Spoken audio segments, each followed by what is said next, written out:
Aku itu suka ini biasa orang. Nah, ini apa? Kelihatan apa? Kosong?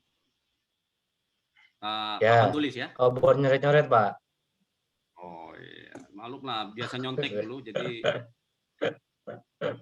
Ditutup lu ya. sebentar bukan. Buat ini, buat contekan. Bukan, biar suka visual. Oh, oke. Kok nggak mau ya? Apanya? Ada itunya, video. Mau itu? Mau nyoret-nyoret nih kayaknya Pak Aris nih. Nah, ini saya Nah, suka ini. mantap. Kelihatan ya? Pakai ya. Nah, Pakai stylus nih, Pak. Enggak, pakai lucu-lucuan aja. Oh, mantap. Nah, jadi Ini pakai pensil atau pakai kursor, Pak? saya pakai pen. Oh, Kalau mantap. kursor tuh jelek nanti. Pasti, iya. Pak, ya. Iya. Nggak cakep. Kursor elek. Soalnya mau nulis temannya Bu nih. Tuh, Siapa tuh? kan? Oh. Bisa Kalau aja. hari ini yang lagi hangat bukan Luna Maya, Nia Madani Iya, hari ini yang lagi hangat. mantap ya. Oke. Ya, saya dengar ada Ini sahamnya baru langsung ya. turun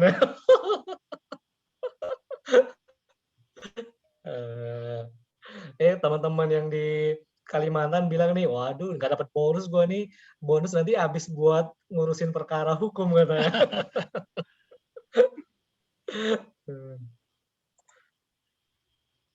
Bentar, saya. Lanjut Pak, tes Pak. Mau jam berapa Pak Bu? Kita biasa mulainya Pak Bu? Startnya banget? Setengah 4 ya? Satu menit lagi kita udah mulai terima nih ya Pak? Udah 17 nih. Iya. Kalau sudah selesai nyoba-nyobanya Pak Aris, kita admit pesertanya. Boleh. Saya stop share aja nih. Stop share ya. Oke. Ntar aku buka dulu profilnya Pak Aris biar enak. Oh, ganteng kali nih Rio nih. Iyalah, ini banyak yang lihat Bang, harus ganteng ini. Ini host kondang ini bayarannya mahal ini Pak Bo ini. Iya, beda dia. Beda ini. MC-nya Antam ini susah. Udah butuh waktu. Udah pensiun sekarang nih Pak, MC-MC-an Pak. Aduh, luar biasa ini. WFH full ya Bang, KP Bang? Enggak. Iya. Ya. Kami baru nih di lockdown hari ini. Oh iya. Lockdownnya pun cuma sampai Senin. Besok mulainya. Lama aja. Setengah. Yang penting mengikuti regulasi Pak Gubernur kan 3 hari bilangnya kan. 3 hari, Jumat, Senin, Jumat, Sabtu, Minggu, Senin. Ya dah, kita terima dah. Oke, siapa? Sudah siap dah. Aris ya. sudah siap. Siap. Aris, oke Pak Aris. Videonya Pak Aris. Itu Hanapin nunggu itu. Malu ya. Oh juga ya, Pak. Belum pakai jab. Hanapi terbesar badannya jadi takut ya. Sesama Semit ya Pak. Ya, siap.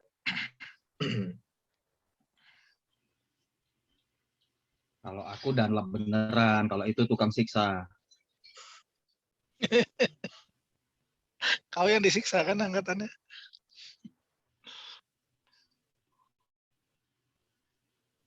Itu kumisnya nggak salah itu. Nanti kali pembicara kumis ya. Kalau pandemi sudah berakhir, insya Allah baru potong. Biar wibawa ya, biar wibawa. Ya, silakan, Mas Aryo. Ya, baik kita mulai ya. Assalamualaikum warahmatullahi wabarakatuh. Waalaikumsalam. Selamat sore Bapak Ibu sekalian ya, yang sudah hadir di acara rutin kita setiap hari Kamis ya. Kemarin sempat terpotong, kita laksanakan kegiatan rutin dari APMI Prometindo dengan tajuk Ngopi Moka ya.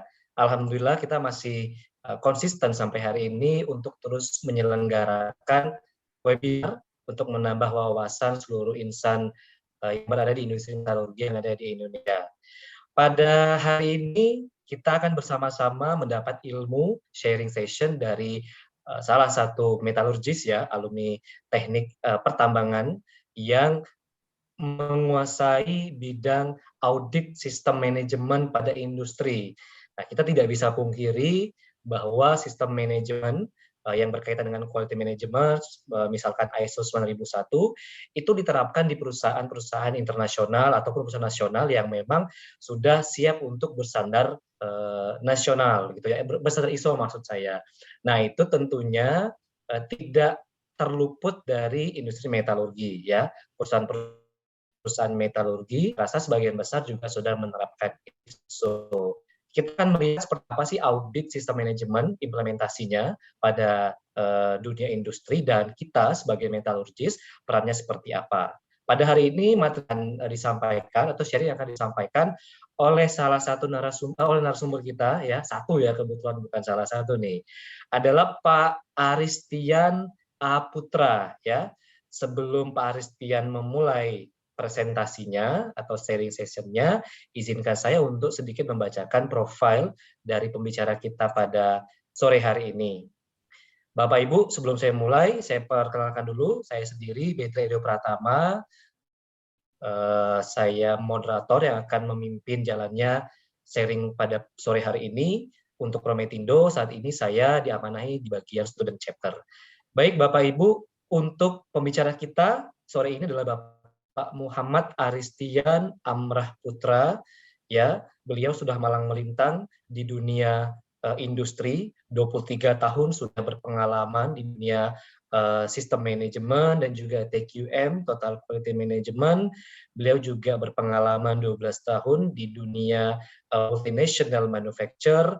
Beliau memiliki pengetahuan yang sangat luas, ya, dan sangat kuat dalam hal quality, kemudian improvement, leadership tentunya, strategic management, anti swap atau anti bribery, service excellence, time management, dan customer satisfaction program. Beliau juga sudah memegang sertifikasi sebagai seorang senior lead auditor untuk ISO 9001 berkaitan dengan quality management, kemudian ISO 14001, kemudian ISO 37001, ISO 45001, dan ISO 5001. Juga beliau sebagai senior tutor di beberapa ISO, dan beliau juga mungkin kalau kita pernah mendengar Rumah Inovasi, nah beliau adalah foundernya nih Pak Aris. Saat ini beliau masih diamanahi sebagai Regional Manager di WQA Asia Pasifik sejak 11 November 2011, maka sampai saat ini kurang lebih sudah 10 tahun, ya. Kemudian di WQA Asia Pasifik ini merupakan international certification body, kemudian education, ya. Dan beliau adalah alumni Teknik Pertambangan Institut Teknologi Bandung dan juga lulus dari SMA Negeri 3 Bandung. Untuk tentunya sudah sangat banyak ya ini yang berkaitan dengan ISO yang nanti akan bareng-bareng ya dibahas bersama-sama dengan kita pada kesempatan sore hari ini. Ya, nah beliau sudah mendapatkan predikat sebagai Senior Lead Auditor for International Certification Body. Kemudian juga beliau merupakan Professional Trainer, Tutor by IQMS UK dan WQA di UK, dan beliau adalah Vice Chairman dari Ikatan Alumni Tambang ITB. Bapak Ibu sekalian, ini sudah tidak sabar kita mendengarkan sharing dari Pak Aris. Kepada Pak Aris, dipersilakan Pak, kita mulai sharingnya. Saya berikan layar kepada Pak Aris. Oke. Terima kasih Mas Eryo. Oke, bismillahirrahmanirrahim. Assalamualaikum warahmatullahi wabarakatuh. Warahmatullahi wabarakatuh. Shalom, salam sejahtera, nama budaya, salam kebajikan bagi kita semua. Pertama, saya ucapkan terima kasih untuk Asosiasi Profesi Metalurgi Indonesia yang memberikan kesempatan bagi saya untuk silaturahmi di sore hari ini. Tadi CV-nya dibacain terlalu panjang sama Mas Eryo, padahal sebenarnya biasa-biasa saja lah ya. Intinya, Bapak Ibu, semua orang ingin belajar, termasuk diri saya. Jadi saya seseorang pembelajar. Jadi saya kepinginnya seperti Pak Hanafi itu nanti jadi gelar doktor, tapi nggak kesampaian sampai sekarang gitu ya. Oke, hari ini saya diminta untuk membawakan tentang audit sistem manajemen dan apa peranan metalurgi. Nah, sebelum saya menyampaikan, izinkan saya ngaku dosa dulu ya teman-teman ya. Saya adalah lulusan metalurgi, tapi hanya 2 tahun. bekerja di bidang metalurgi. Waktu itu saya gabung ke Super Steel, industri logam gitu ya, 2 tahun. Lulus tahun 8, ingat Bapak Ibu, 98 itu masa-masa turun ekonomi ya, jadi lagi resesi. Nah, alhamdulillah masih dapat pekerjaan di area steel. Kebetulan kenanya di bagian quality. Saya tidak ngelamar bagian quality, tapi orang Jepangnya bilang, kamu mau masuk quality kita terima, kalau enggak ada, kami enggak punya lowongan. Akhirnya saya masuk. Ternyata semenjak itu saya terjebak Bapak Ibu di area quality. 2000 itu 2098. 2000 saya move ke toy manufacturer. Saya mungkin pertama kali metalurg dan mining engineer yang bekerja di pabrik boneka. Oke, itu ya mungkin pertama kali dan terakhir di dunia mungkin. Kapok mungkin mereka ya. Dan saya handle quality juga. Jadi kenapa saya bisa masuk? Karena saya handle quality. Dan ketika saya move ke WQA, Worldwide Quality Assurance, memang basic saya awalnya itu quality. Jadi baik itu quality product, sampai sekarang saya handle quality management system. Jadi itu yang pertama. Jadi ngaku dosa, hanya 2 tahun di metalurgis, yang lainnya non-metalurgis. Dan materi ini saya ingin sampaikan sebenarnya teman-teman, tidak hanya untuk metalurgi sih, semuanya pun bisa kita menggunakan. Karena saya tahu audit itu bagian dari proses evaluasi kita terhadap apa yang kita lakukan. Oke, untuk mempermudah saya menginformasikan materinya, izinkan saya Mas Aryo, saya share ini ya. Silakan Pak. Ya. Mas Aryo, ini ada berapa lama waktunya? Dikasih waktu saya.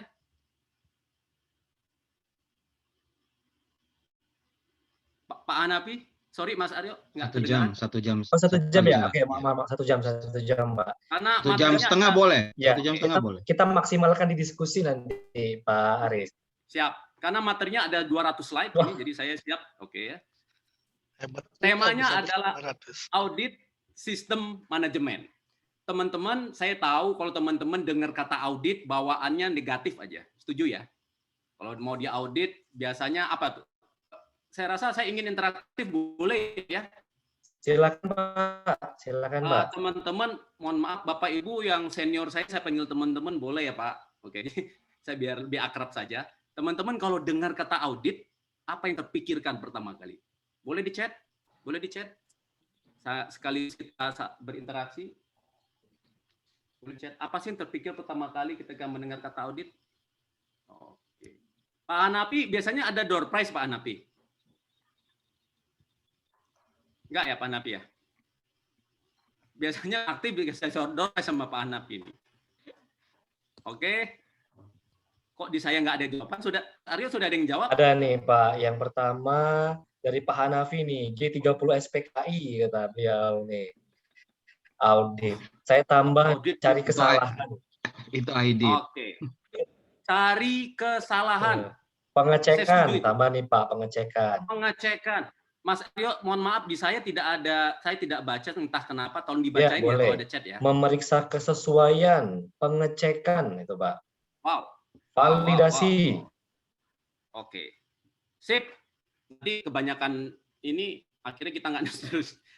Tapi intinya banyak takut temuan ya teman-teman ya. Wah, ini akan temuan. Nah, ini yang saya ingin rubah paradigma teman-teman semua. Jadi Bapak dan Ibu yang saya hormati, yuk mulai sekarang audit itu sebenarnya kita tujukan bukan untuk mencari temuan. Tadi ada yang jawab kesesuaian. Izinkan saya share pendahuluan sedikit tentang apa itu audit. Oke, ya, pendahuluan. Oke. Audit pada dasarnya, sorry, kita pakai audit aja yang nggak usah internal audit ya, audit ya. Itu bagian dari PDCA lah. Jadi teman-teman kalau di ISO saya yakin semuanya sudah familiar dengan PDCA. Pak Aryo, saya boleh nulis-nulis ya? Silakan Pak, biar Pak Hanafi kaget gitu ada tulisan-tulisan gini. Oke, jadi ada PDCA. Saya rasa teman-teman industri, apalagi metalurgi ini jago-jago semua ini, itu luar biasa ya. Deming wheel bukan hal yang baru lah. Nah, pertanyaan saya, audit itu bagian dari plan, do, check, atau action? Jawab di chat. Jawab di chat. Insya Allah nanti yang paling sering aktif menjawab, Pak Hanafi akan kasih door prize. Oke. Pak Hanafi akan kasih door prize. nginap di Hotel Century Athlete. Ya. Mas Aryo tolong dibacakan, Mas. Aku nggak bisa loh di sini loh. Cek, nih, cek semua nih Pak, cek. Oh, cek semua. Wah, ini berat. Memang metalurgi Luar yang biasa jago-jago. Kalau ini. ketambang nih pasti ada yang salah nih kalau ditambang. Ini memang metalurgi memang pintar-pintar. Itu emang. hotel atlet, nginap Siap. hotel atlet maksudnya doain apa tuh? Enggak, nanti kalau sudah selesai atlet Jakarta Century Atlet. Oke. Betul, teman-teman. Jadi dalam kehidupan kita dan di organisasi, seringkali kita hanya melakukan plan dan melakukan do. Setuju ya? Plan, do, plan, do, plan, do. Kapan kita cek? Jarang. Dan jujur, saya mau nanya, kalau nggak ISO, kadang-kadang orang pun malas melakukan internal audit. Malas melakukan audit, karena tidak terpaksa. Kalau personal, cek itu atau audit itu namanya muhasabah. Ya. Mohon maafnya agak sok-sok ini dikit. Kalau di Kristen saat teduh, ya Mas Bowo ya, saat teduh. Di Buddha itu dia meditasi. Wajib teman-teman, cek itu wajib. Nah salah satu cek di ISO itu nomor satunya adalah pengukuran measurement, mengukur kinerja ya. Nomor 2-nya internal audit, nomor 3-nya adalah manajemen review. Jadi saya tidak fokus hanya ke internal sebenarnya hari ini. Kata audit itu mandatory. Karena itu bagian dari cek, 1 dari 3 cek di ISO. Semua ISO standar mewajibkan internal audit buat organisasi. Jadi dimanapun Bapak bekerja, terlepas itu seharusnya ISO atau tidak, saya sarankan harusnya ada internal audit. Minimum harus ada internal audit. Nah, khusus yang sudah ISO, maka sebentar, kok nggak mau. Oke, khusus yang sudah ISO, maka audit itu mandatori karena dipersyaratkan. Oke. Bagi ini dipersyaratkan, tetapi ini tipikal kita nih orang, tipikal saya lah. Saya baru melakukan sesuatu karena dipersyaratkan. Oke, bukan karena kesadaran. Maunya kita itu melakukan audit sebenarnya karena yang A ya, yang pertama ya, karena PDCA, bukan karena kewajiban. Nah, yang ingin kita tekankan di sini sebenarnya adalah audit bukan hanya untuk tadi apa? Menemukan ketidaksesuaian, apalagi tadi Mas Aryo? Menemukan ketidaksesuaian.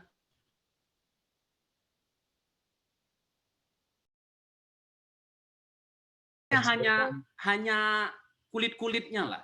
Sebenarnya audit yang ingin kita lakukan adalah meningkatkan kinerja. Yuk, per hari ini kita rubah mindset kita.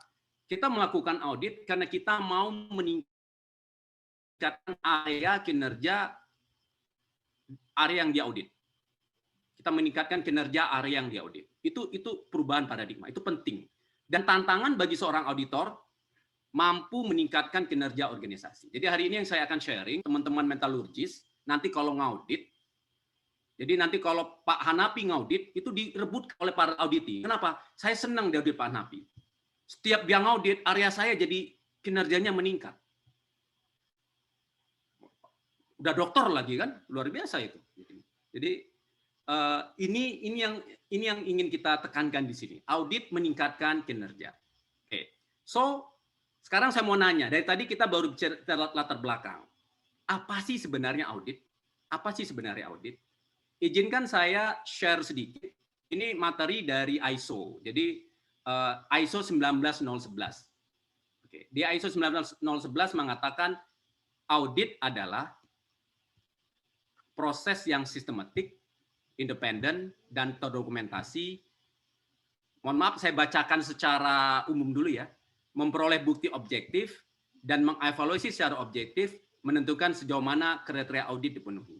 Singkat cerita gini aja teman-teman. Audit itu adalah proses yang terencana.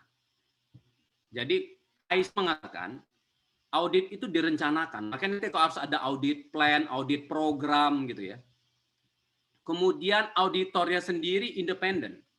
Tidak ada konflik of interest. Misalnya Pak Aryo sekarang bagian apa Pak? Dia ini saya di business development Pak, business and product development. Oke, jadi kalau Pak Aryo di business and product development, misalnya R&D atau apa, tidak boleh mengadut area tersebut. Bolehnya mengaudit area finance yang banyak duitnya misalnya. Boleh. Ya. Independen. Dan terdokumentasi. Harus ada dibuktikan. Dokumentasi ini teman-teman sekarang medianya bebas. Saya suka coret-coret ya. Dari dulu saya suka coret-coret. Dulu di kampus dicoret-coret gitu ya, di dinding-dinding gitu ya. Medianya boleh dokumen gitu ya. Boleh foto, boleh film. Itu movie itu saya audit boleh-boleh aja selama diizinkan oleh auditi. Itu adalah dokumentasi. Jadi medianya diberi kebebasan. Nah, yang menjadi poin sebenarnya dari audit adalah 2 kalimat yang ditebalkan ini, Ibu Bapak, teman-teman semua. Bukti objektif dan kriteria audit. Nah, apa sih bukti objektif? Kedengaran bunyi dikit ya? Oke ya. Bukti objektif adalah, sorry, kok nggak mau? Oke, ini dia bukti objektif. Nanti materi ini saya berikan ke Mas Eryo bisa share nanti ke teman-teman di sini. Ya Pak, baik. Jadi data pendukung keberadaan ini terlalu teknis lah ya. Pada dasarnya intinya gini ya. Jadi bukti objektif itu fakta, rekaman yang kita temukan di lapangan. Itu bukti objektif. Jadi ketika kita melakukan audit, kita lihat orangnya makan pakai tangan kiri, itu bukti objektif. Nah, untuk mendapatkan bukti objektif ini, sebentar.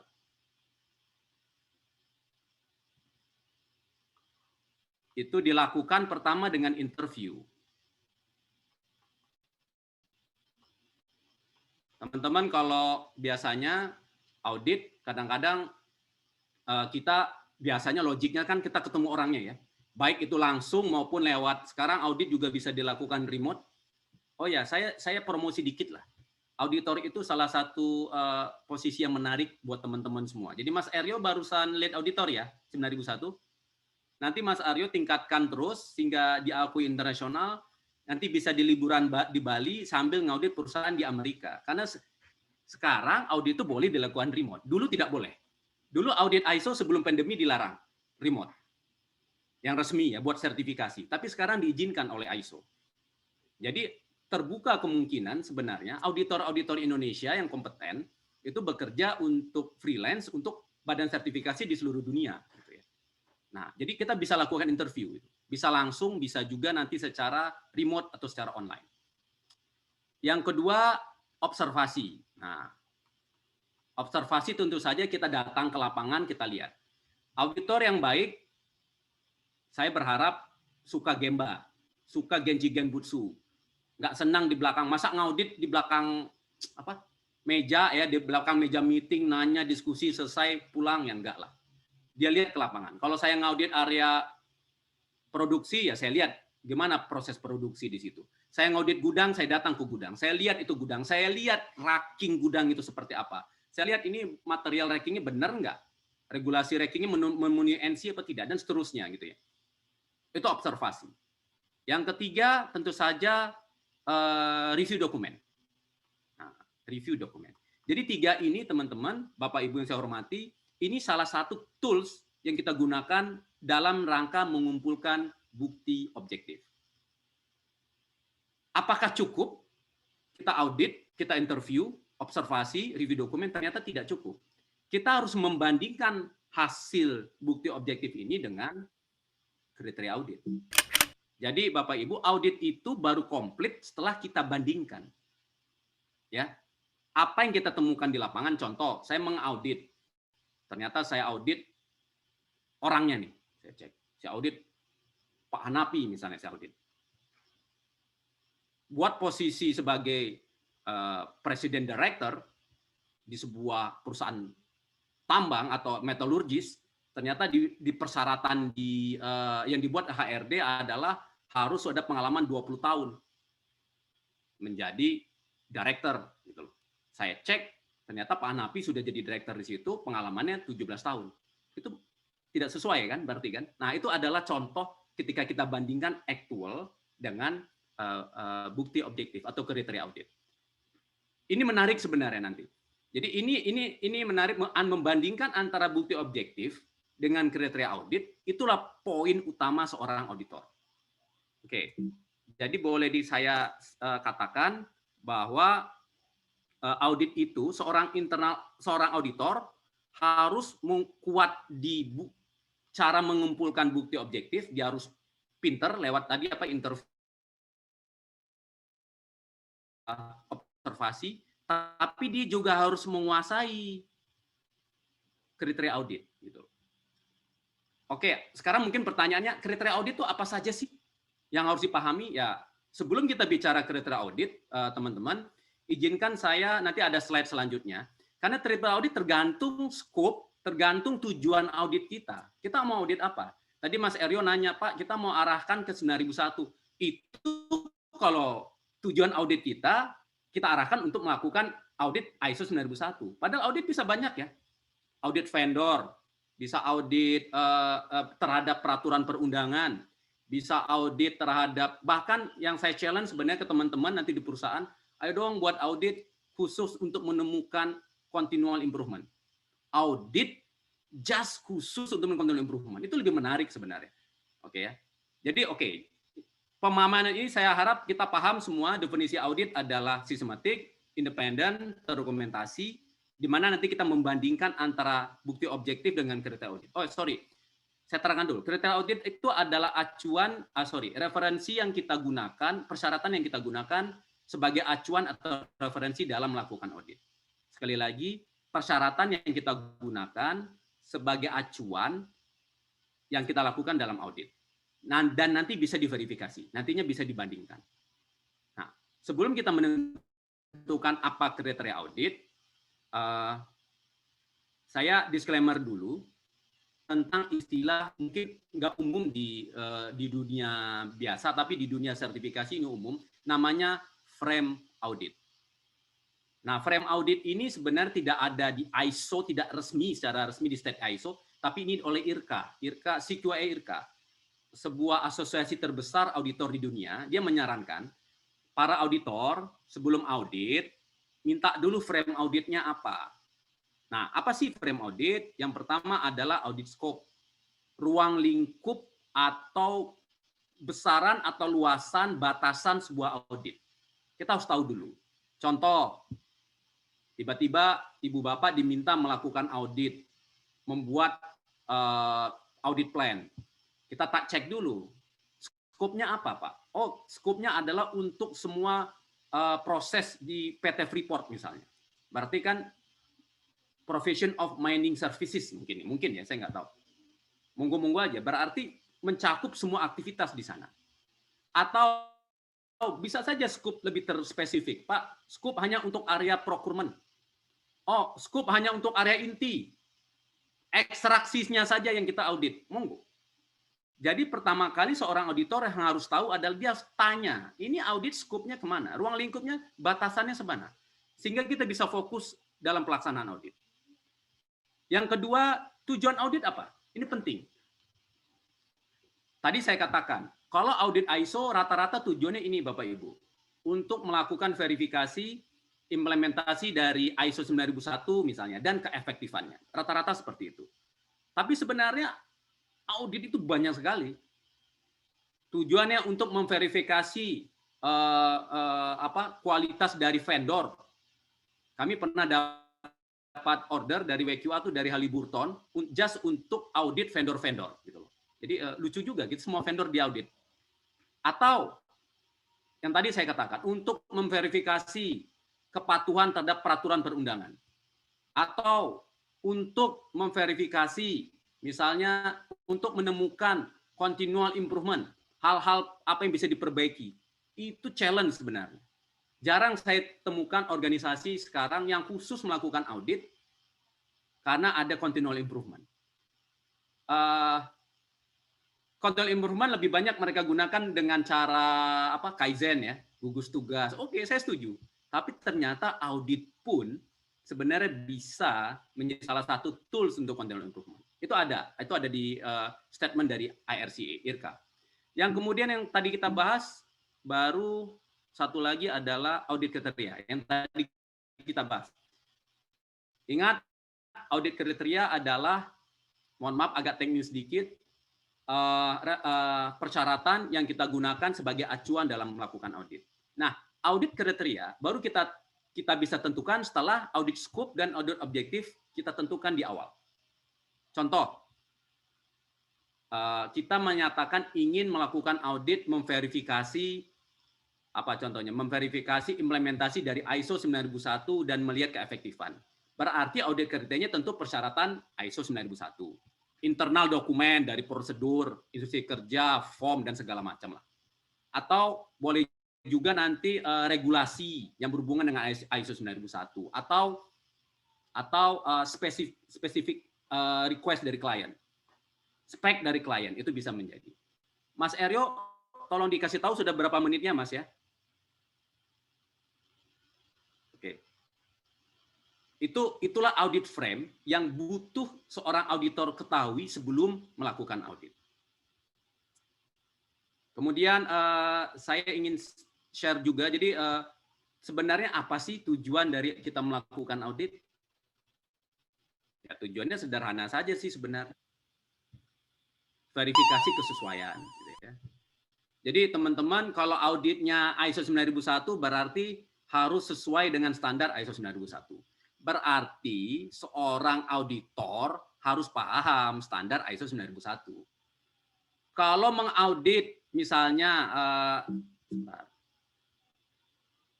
ISO 14001 tentang lingkungan, berarti dia harus paham dong tentang ISO tentang lingkungan dan seterusnya. ISO sangat banyak teman-teman, standar ada 22.000, tapi yang umum di Indonesia yang biasa digunakan 9001, 14001, 45001, sekarang yang lagi branding 37.001 anti swap gitu ya. Berarti seorang internal auditor punya challenge untuk memperdalam beberapa standar gitu internasional. Yang kedua, kesesuaian terhadap informasi yang terdokumentasi. Istilah informasi terdokumentasi ini adalah untuk dokumen-dokumen, contohnya prosedur, SOP, manual, pedoman, apalagi ya, instruksi kerja atau work instruction, form segala macam, sesuai nggak? Dicek di sana. Yang ketiga, kepatuhan terhadap perundangan. Jadi seorang auditor juga harus tahu loh regulasi yang berhubungan dengan aktivitas organisasi.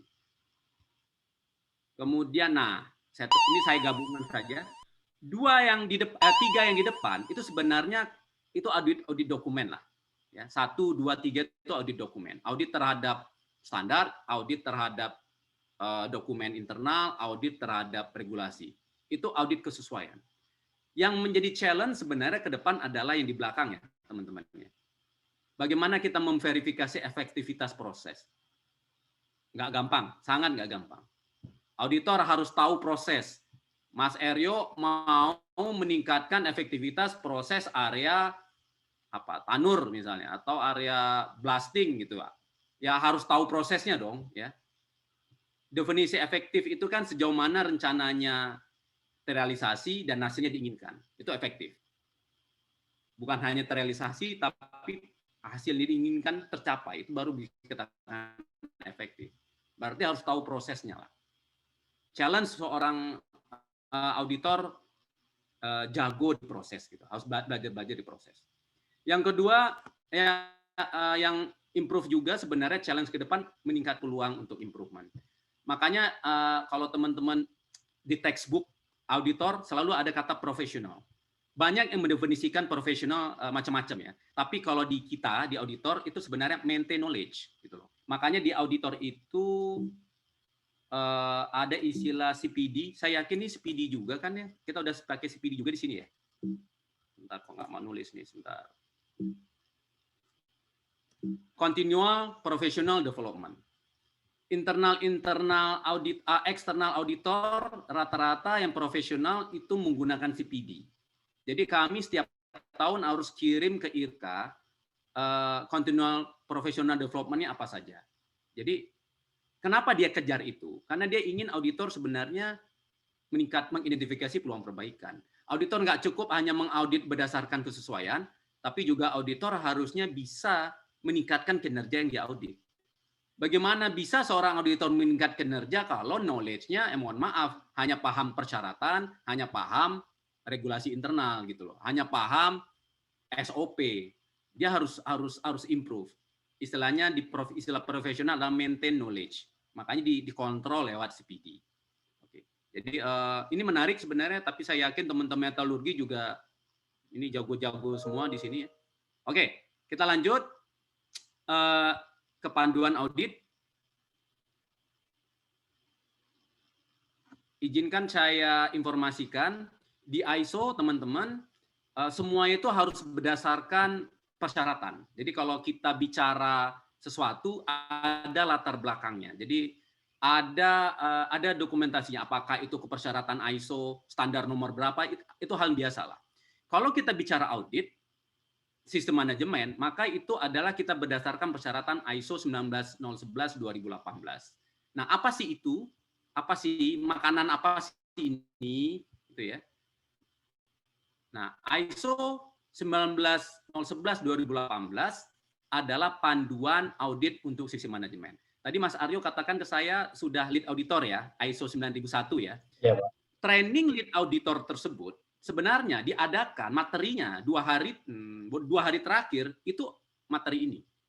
ISO 19011 2018. Panduan untuk audit sistem manajemen.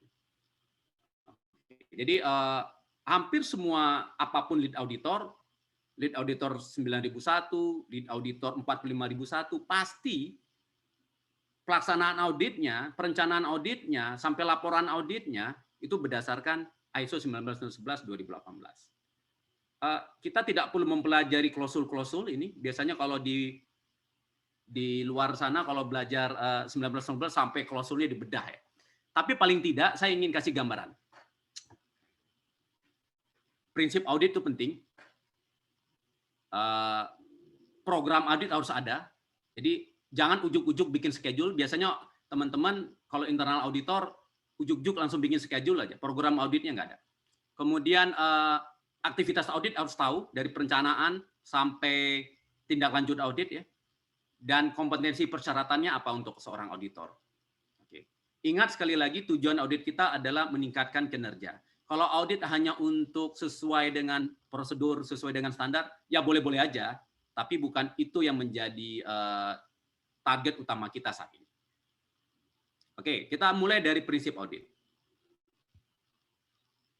Ada berapa menit lagi, Om Aryo? Masih ada sekitar 30 menit, Pak, pas. Oh, masih lama. Oke, boleh. Mungkin nanti kita lebih banyak diskusi saja ya. Oke. Saya rasa kalau prinsip audit ini umum dan general, saya tidak perlu bahas satu persatu, tapi paling tidak integritas saya rasa bukan prinsip seorang auditor saja ya. Ini etiknya manusia lah. Integritas ya, jujur ya. Auditor pasti juga sama lah. Itu prinsip audit ya. Kemudian nah ya, ini yang penting. Fair, adil. Jadi laporan temuan yang kita temukan di lapangan itu harus kita tulis sesuai yang kita dapat gitu ya. Jangan gara-gara mohon maaf karena deket sama auditi, diservis sama auditi, nanti laporannya baik-baik semua. Atau kebalikan. Karena dipilihin hotel yang bintangnya bintang 3, maunya bintang 4, nanti temuannya dibuat banyak-banyak, enggak juga ya.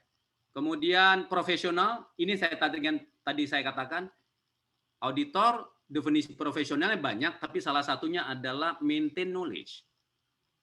Karena ilmu luar biasa. Jujur sekarang dengan pandemi ini auditor harus belajar undang-undang ya.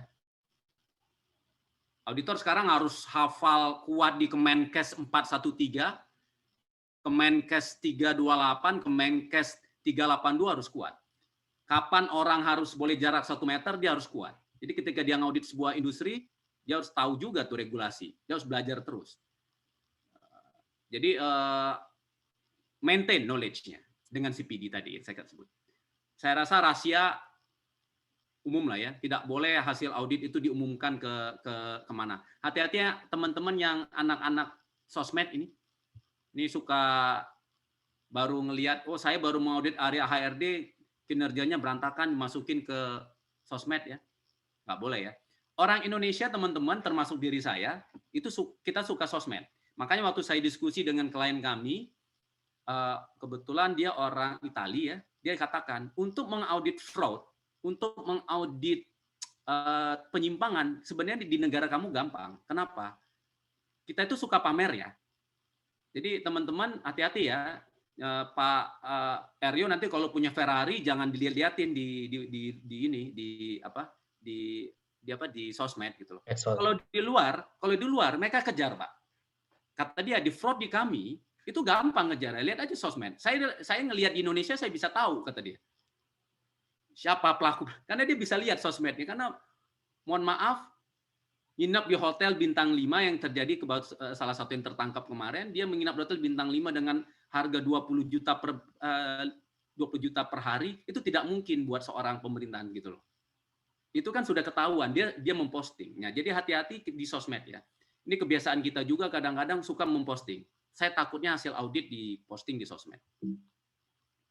Kemudian mandiri, saya yakin tadi sudah kita pahami bersama, audit harus independen, tidak ada konflik of interest, area yang dia audit tidak boleh, apa definisinya? Tidak boleh audit area sendiri.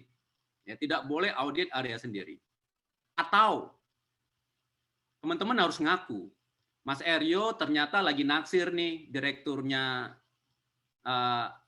HRD, disuruh lagi deket lah ya sama direktur HRD, disuruh ngaudit. Ngaku aja sama lead auditor, Mas, aku nggak nyaman deh audit sama dia. Saya lagi ada punya hubungan dekat sama ketua HRD. Itu boleh, karena kita nanti tidak mandiri gitu ya. Nah, yang lebih utama sebenarnya audit adalah 6 dan 7. Apa tuh 6? Pendekatan berdasarkan bukti. Oke, teman-teman, ini menarik. Kenapa? Karena auditor itu mengaudit bukan berdasarkan hanya fakta, ya, tapi harus ada bukti. Apa itu bedanya? Fakta itu yang kita temukan di lapangan, tapi belum tentu bisa jadi bukti. Bagaimana merubah fakta menjadi bukti? Harus ada analisa dan bisa diverifikasi. Saya ulangi lagi. Fakta itu yang kita temukan di lapangan baru fakta. Saya lihat Pak Hanafi sedang jalan pegangan tangan sama Luna Maya. Itu fakta. Belum jadi bukti bahwa Pak Hanafi selingkuh. Itu ya. Bagaimana untuk membuktikannya? Ya harus kita panggil berdua, cek chatting-chattingnya, itu ya. Dilihat apakah ada sesuatu, itu baru jadi bukti. Gitu loh. Jadi teman-teman, tolong bedakan antara fakta dan bukti. Seorang auditor harusnya tidak kebal hoax. Hoax itu sebenarnya nggak mempan buat auditor, karena dia kebiasaan melakukan sesuatu berdasarkan bukti. Dia kebiasaan harusnya memverifikasi dulu, menganalisa dulu. Oke, contohnya apa lagi sih? Saya mengaudit.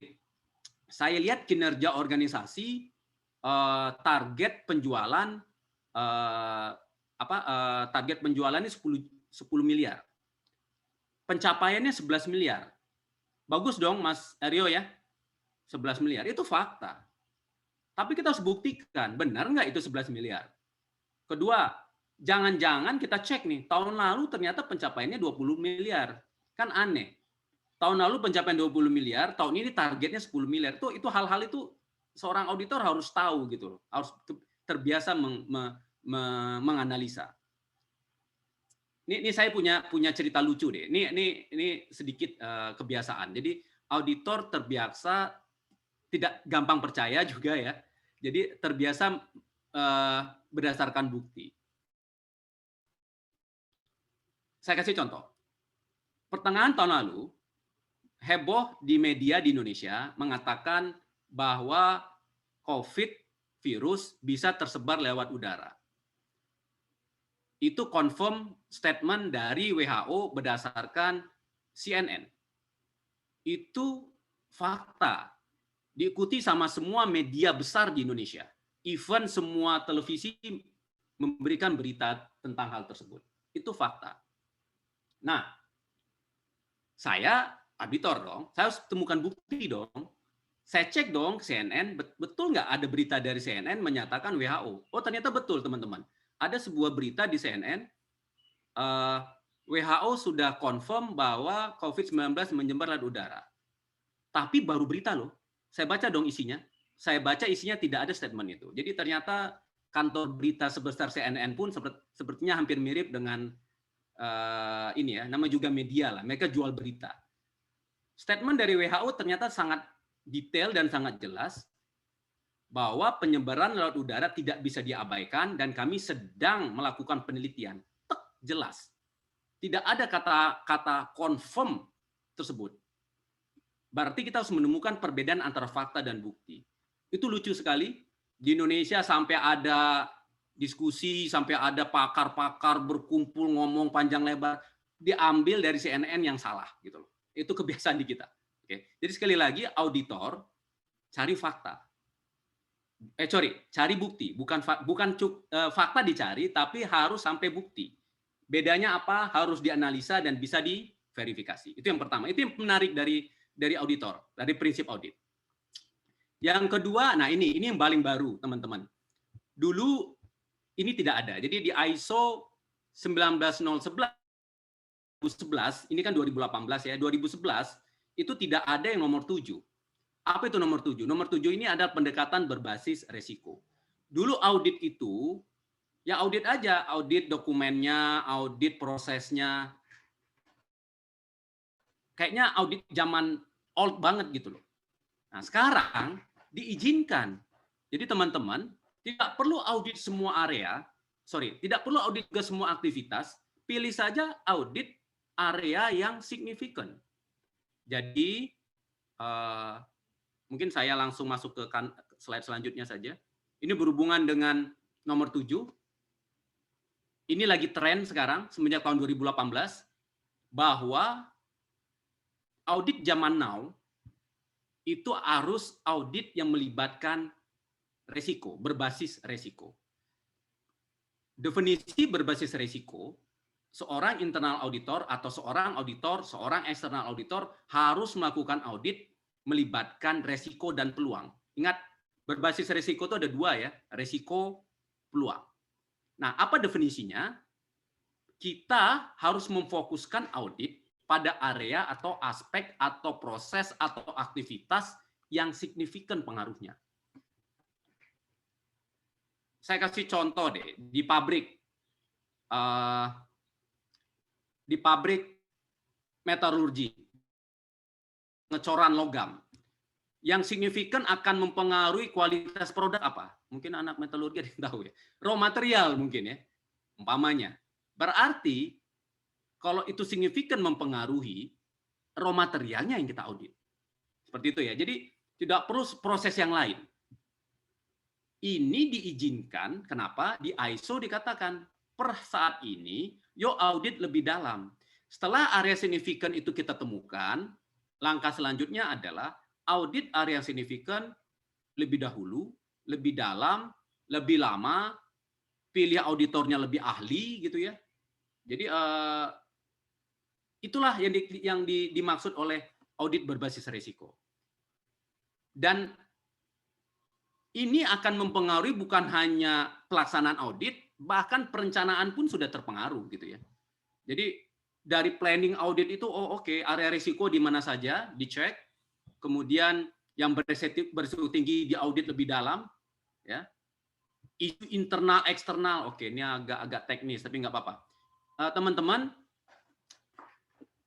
isu internal eksternal itu adalah internal atau eksternal isu yang lagi hot saat ini. Jadi kalau kita tahu lah contoh, oke, sekarang isu internal eksternal yang lagi hot kan adalah pandemi ya. Jadi kalau ngaudit HRD, ya tolong cek lah apa yang dilakukan HRD sehubungan dengan PPKM sekarang. Bagaimana pembagian shift-nya. Itu kan isu internal eksternal yang lagi hot saat ini gitu ya. Jadi jangan teman-teman pas ngaudit HRD masih audit zaman old. Lihat dokumennya, padahal yang lagi hot isu saat ini sedang masa pandemi gitu loh. Jadi seperti itu. Kemudian apa kebutuhan harapan pihak berkepentingan, apa kebutuhan yang hot isu saat ini. Itu menjadi concern kita melakukan audit berbasis resiko. Pemerintah sedang sangat concern dengan implementasi ini ya, regulasi yang berhubungan dengan COVID. Itu bagi saya penting sekali gitu loh. Jadi HRD tahu nggak sih karyawan yang sudah divaksin itu ada datanya nggak sih? Karyawan yang komorbid itu siapa saja didata nggak sih sama RD? Itu diminta kan? Gitu ya, diminta di regulasi gitu. Mereka lakukan itu. Oke, jadi audit yang signifikan yang sedang hot issue saat itu. Oke, kemudian contoh lagi, audit ini bisa yang berhubungan dengan misalnya resiko terhadap kinerja. Contoh, auditlah untuk area-area yang selama ini kinerjanya jelek. Jadi kalau ada 10 area kinerja yang paling buruk, udah itu audit lah, pilih yang paling buruk. Atau ada komplain, banyak komplain terhadap suatu area, ada penarikan barang, ada fatality di situ, auditlah mereka. Jadi pilihlah yang berisiko tinggi. Atau juga nanti resiko terhadap kepatuhan. Ini lagi hot issue. Jadi sekali lagi seorang auditor harus tahu regulasi-regulasi di zaman now ini yang harus dipatuhi adalah regulasi yang berhubungan dengan pandemi COVID. Oke, itu harus dipahami. Saya kasih contoh. Teman-teman lihat gambar. Ini resiko yang paling besar yang mana ya ini ya? Ada yang bisa ini? Sebentar, saya bisa nggak sih? Ada yang bisa? Oke. Ada yang bisa tahu resiko paling besar di gambar ini apa?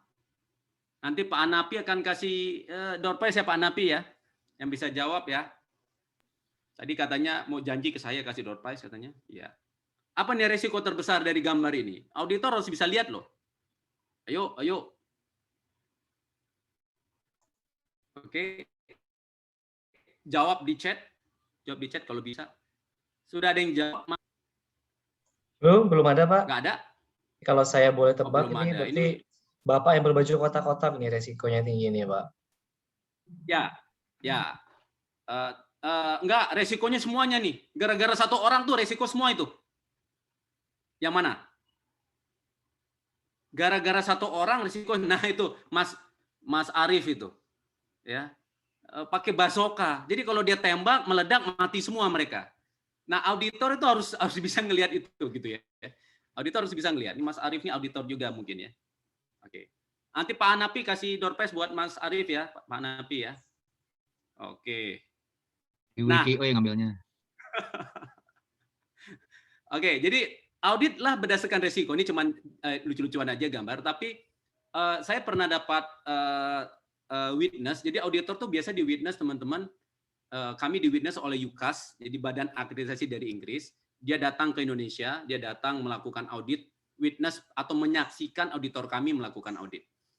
Singkat cerita, open-open aja deh. Bayarnya mahal, naik pesawat arus yang kelas bisnis, London Jakarta, maunya pakai British Airways lagi, nginap harus di hotel bintang 5, saya marah-marah itu, harus bayar mahal. Cuman 2 hari, kerjanya cuman menyaksikan, kemudian dia buat laporan.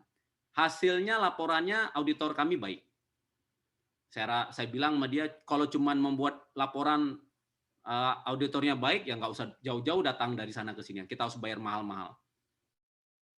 Pas saya antar dia ke airport, saya nggak mau rugi, teman-teman. Jadi saya kejar terus. Ayo dong, kasih masukan improvement apa ya buat auditor kami. Ayo dong. Enggak, sudah baik, oke, semuanya udah lancar sebenarnya. Oke deh, kasih masukan. Akhirnya muncul ada satu kalimat yang menarik bagi saya, bahwa next-nya mungkin kamu bisa improve auditor kamu, audit tidak perlu terlalu luas areanya.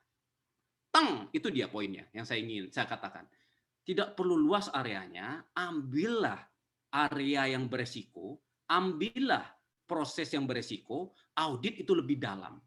Sehingga akan dapat masukan-masukan yang lebih baik dalam rangka meningkatkan kinerja area tersebut. Itu poinnya. Jadi intinya yang ingin saya tekankan di sini teman-teman, ternyata audit berbasis resiko itulah yang sebenarnya nanti bisa di mana seorang auditor bisa meningkatkan kinerja area yang diaudit. Oke, masih ada waktu, Mas Eryo? Masih? Ini Pak, kurang lebih 13 menit lagi Pak. Oke, saya mau tunjukkan satu slide saja. Ini hubungan dengan tahapan audit. Jadi tahapan audit itu seperti ini teman-teman, ada 6. Ini berdasarkan ISO 19011 ya. Pertama, permulaan audit. Biasanya tim audit kontak auditi, kemudian dia tentukan kelayakan audit, areanya layak nggak, bisa nggak diaudit tanggal sekian, bisa nggak, ada aktivitas tertentu nggak, gitu ya. Kemudian yang kedua, persiapan audit. Nah, ini udah mulai auditor. Jadi kalau yang satu lebih banyak mungkin tim admin ya, tim admin atau scheduler atau planner atau tim ISO biasanya. Persiapan audit ini sudah auditor. Auditor harus mereview. Bapak Ibu, sejago-jagonya auditor, Pak, saya Pak udah 30 tahun jadi auditor, saya berharap reviewlah dokumen area yang akan diaudit sebelum datang ke tempat audit. Reviewlah dokumennya. Wah, saya udah hafal luar kepala. Tetap setiap area itu punya keunikan tersendiri. Ya. Kemudian membuat rencana audit, menugaskan pekerja atau auditor ke dalam audit tersebut, dan siapkan dokumen kerja. Ini paling penting kalau saya mungkin dari 4 ini yang perlu menjadi concern. Sebentar. Nggak mau ya.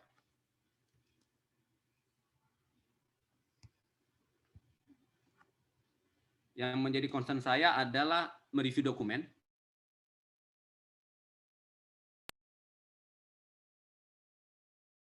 Dokumen kerja. Bentuknya apa sih? Bisa checklist, bisa mind map. Ini lagi tren nih mind map. Irka minta auditor sekarang gunakan mind map gitu ya. Bisa flowchart, bisa prosedural yang dicoret-coret, SOP yang dicoret-coret lah, mark dokumen istilahnya dia. Itu bisa kita siapkan. Jadi ingat persiapan audit dilakukan sebelum audit itu dilakukan. Jadi seorang auditor harus mempersiapkan diri. Oke, kemudian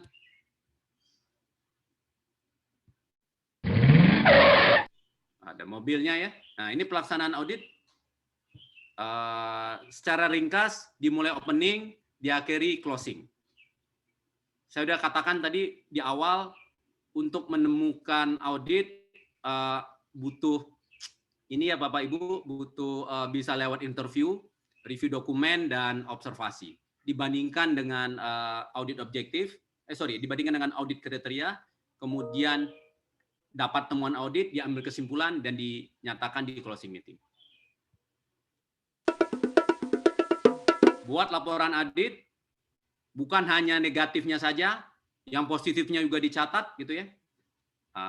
Apa improvement juga dicatat di sana. Semua dokumen disimpan. Ini kebiasaan auditor sudah minjem dokumen internal, gara-gara audit ini sering ya. Dulu saya waktu di manufacture ngaudit, habis audit biasanya dokumen saya hilang tuh dipinjam sama auditor, gitu ya. Dan terakhir, tindak lanjut audit. Semua temuan yang disampaikan di closing meeting harus dikasih waktu due date, kapan diselesaikan. Dan seorang auditor harus audit kembali area, harus diverifikasi lagi apakah correction dan corrective action-nya sudah dilakukan. Ingat, correction dan corrective action terhadap temuan sudah dilakukan. Itu adalah yang di nomor 6. Oke, secara garis besar itu audit, ada 6 tahapan, dan saya mungkin kesimpulan, ini bukan hanya untuk internal audit ya, audit secara reguler itu wajib dilakukan, karena itu bagian dari PDCA, Plan, Do, Check, Action, dan kita berharap audit itu akan memiliki nilai tambah kalau auditor punya kompetensi. Makanya tadi saya katakan auditor harusnya punya CPD. Dia terus meningkatkan kompetensinya. Kemudian di audit bertujuan mencari kesesuaian, bukan ketidaksesuaian. Dalam laporan, cantumkan sisi positif dari audit, jangan hanya temuan-temuan saja. Dan yang paling utama sebenarnya adalah audit itu akan tujuannya meningkatkan kinerja area yang diaudit. Oke, mungkin itu dulu materi dari saya. Jika ada pertanyaan, kita mungkin lebih baik diskusi saja sore ini. Baik, terima kasih Pak Aris. Wah, ini menarik ya. Nah, ini karena memang spesifikasi kita di ruangan ini adalah metalurgis, mungkin Bapak Ibu nanti bisa menggali bagaimana penerapannya di tempat masing-masing ya, di pabrik atau di institusinya. Ini sudah ada satu pertanyaan, Pak Aris, saya bacakan dulu, Pak Aris, dari Pak Doni Oktarizon. Jadi pertanyaan Pak Doni ini adalah, pernah proyek beliau ini diaudit oleh auditor pemerintah, yaitu Itjen Kementerian SDM dan auditor dari BPK. Apakah audit berbasis risiko sama dengan konsep auditor dengan tujuan tertentu yang mengaudit terkait lapangan atau kondisi tertentu yang sangat spesifik gitu. Jadi apakah audit berbasis risiko dengan yang sudah dilakukan itu sama gitu ya, Pak? Silakan, Pak. Oke. Ini izinkan saya ke belakang ya.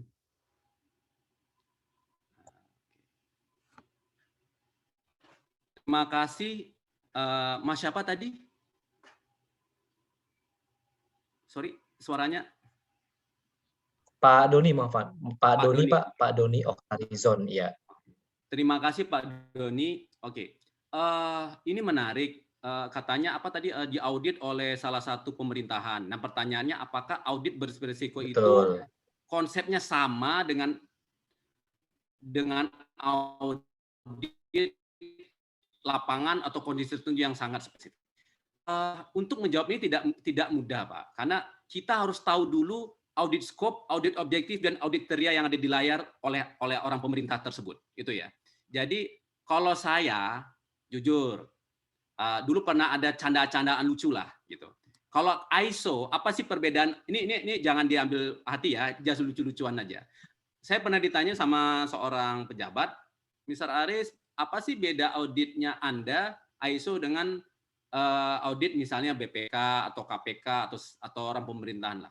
Saya katakan gini, kami audit untuk kesesuaian, untuk continual improvement. Ini lucu-lucuan ya. Sedangkan mereka audit untuk mencari ketidaksesuaian. Beda ya Bapak Ibu. Apalagi kalau audit keuangan kan fraud yang dia cari. Resikonya mungkin konsepnya sama, Mas Doni. Tetapi objektifnya bisa berbeda. Oke. Ketika kebanyakan biasanya kalau pemerintahan dia lebih kepada kesesuaian terhadap persyaratan. Jadi persyaratan harus ini. Oh, pengeluaran uang untuk ini dia audit itu. Dia hanya untuk persyaratan.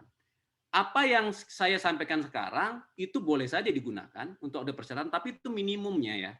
Nah, kita harusnya lebih ke continual improvement. Jadi resiko yang saya sampaikan di sekarang ini, kalau hanya tujuannya untuk audit spesifik, berarti sama. Tetapi yang saya inginkan sebenarnya lebih dari itu. Resiko itu harusnya bisa dalam rangka meningkatkan kinerja area. Jadi kalau audit pemerintahan lebih banyak biasanya dalam rangka memenuhi persyaratan yang sudah mereka buat sendiri. Mungkin itu perbedaannya. Persamaan dan perbedaannya mungkin itu. Oke. Pak Doni barangkali kalau mau berkorespondensi langsung silakan, Pak. Ya. Kalau ingin berdiskusi silakan ya, Pak. Sambil seperti itu saya coba lanjut dengan pertanyaan kedua. Ya, mohon maaf. Pertanyaan kedua ini dari Pak Arif, Pak. Kalau praktek audit Indonesia itu kebanyakannya apakah tujuannya untuk compliance, untuk improvement, atau bahkan tujuan yang lain, Pak? Implementasi di Indonesia ya pada umumnya ya, Pak Aris. Silakan, Pak Aris. Ini bagus nih, Pak Arif. Jadi sebenarnya kalau ditanya mana yang lebih banyak, tergantung siapa pelaksananya ya, Pak. Tapi kalau ditanya ini praktek saja ya, jujur, oke, kita harus tahu dulu perbedaan compliance sama conformity. Oke, ini versi ISO loh. Saya bukan versi umum ya. Compliance itu yang hubungan dengan regulasi, Pak Arif, kalau di ISO. Compliance.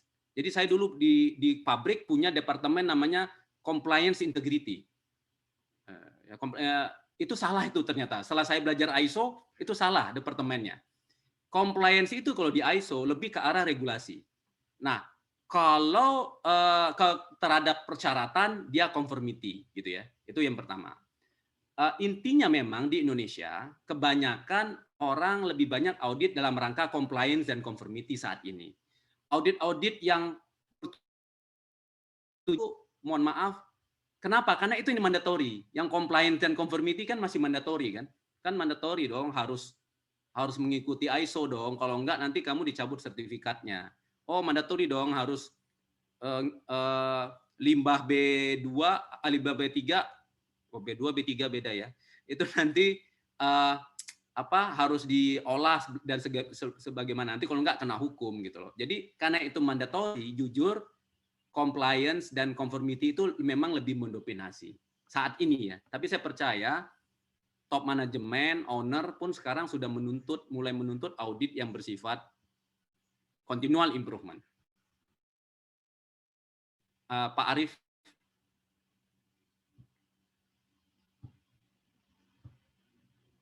Mohon maaf, dari Pak Arief ada yang mau ditanyakan kembali Pak untuk memperjelas?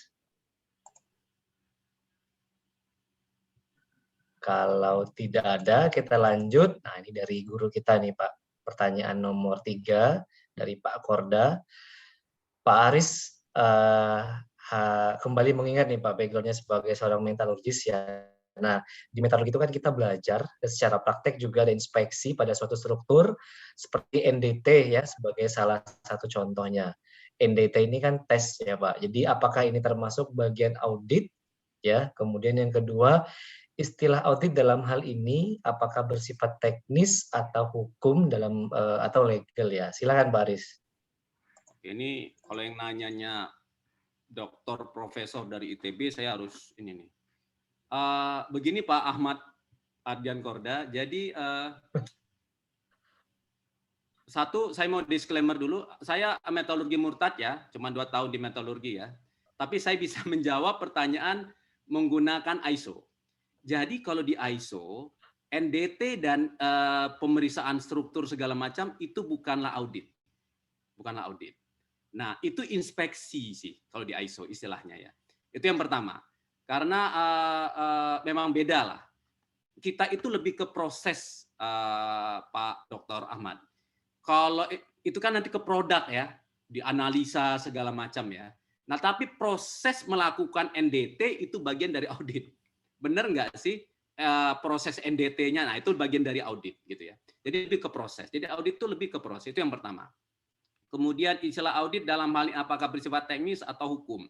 Saya tidak mengatakan istilahnya bersifat teknis atau hukum, tetapi teknis dan hukum bisa menjadi salah satu audit kriteria. Saya ulangi lagi. Auditnya tetap terhadap proses, tetapi teknis dan hukum itu bisa menjadi audit kriteria. Apa itu audit kriteria? Acuan dalam audit. Apakah hukum itu dipenuhi? Itu bagian audit. Apakah sifat teknis? Contoh, saya tidak akan audit teknisnya nih. Contoh apa ya? Customer mau minta produk metalurgi dengan komposisi sekian. Saya tidak akan audit atau inspek produk itu langsung sesuai speknya, itu lebih tahu labnya dong ya. Di audit di sini adalah bagaimana mereka melakukan proses agar dapat memenuhi teknis tersebut. Itu yang kita audit, prosesnya gitu. Jadi sekali lagi yang bersifat teknis dan legal hukum itu akan menjadi audit kriteria di bagian audit, acuan gitu. Mungkin begitu Pak Ahmad Ardian Korda. Ini guru saya juga Pak Aryo ya. Saya dulu kalau nyontek ke dia saya gitu ya. Guru seangkatan ya, kalau beliau guru saya beneran Pak. Baik, Pak Korda, ada yang mau dikonfirmasi kembali Pak ke Pak Aris Pak?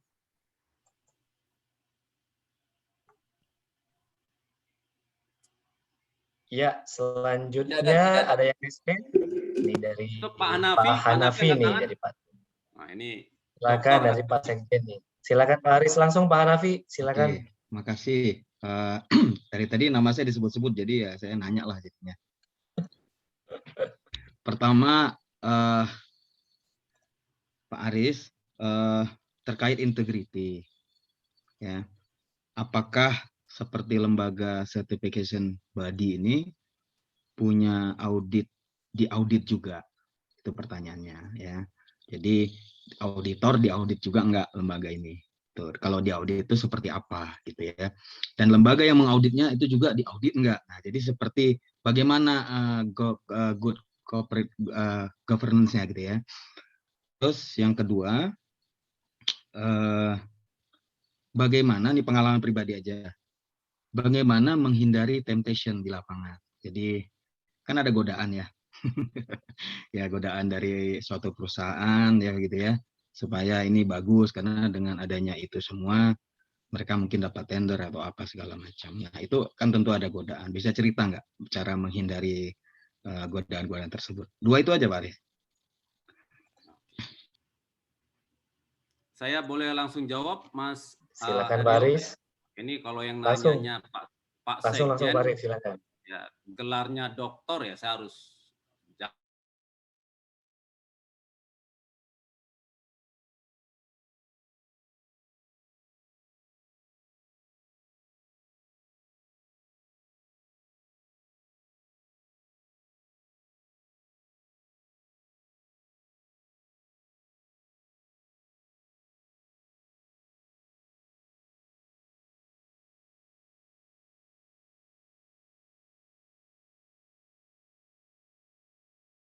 akreditasi untuk melihat integritinya.